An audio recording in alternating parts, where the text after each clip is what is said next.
মোৰ অন্য এটি ভিডিঅ'লৈ আপোনালোক সকলোকে স্বাগতম জনাইছোঁ।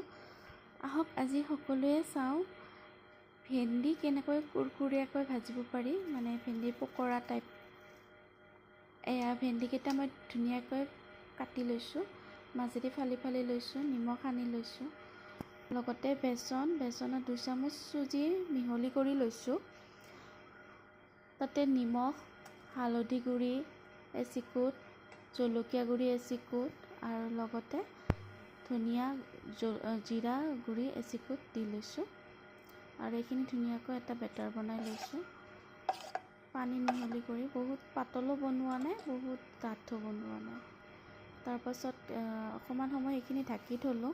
তাৰপিছত কেৰাহী এখন গৰম কৰিব দি তাতে বেচনৰ ঘোলখিনিত ভেন্দিবিলাক এটা এটাকৈ লেটিয়াই লৈ ফ্ৰাই কৰিছোঁ। এয়া দেখিব পাৰিছে, খাবলৈ খুব টেষ্টি হয়।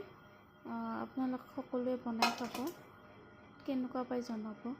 আৰু মোৰ ভিডিঅ'বোৰ ভাল লাগিলে লাইক কমেণ্ট কৰিব, শ্বেয়াৰ কৰিব আৰু চেনেলটো ছাবস্ক্ৰাইব কৰি দিব। আপোনালোক সকলোৱে সহযোগিতা আগবঢ়াব, ধন্যবাদ। এয়া মোৰ ভেন্দি ফ্ৰাই হৈ গ'ল। আপোনালোকে বাৰু এনেকৈ খায়নে জনাবচোন।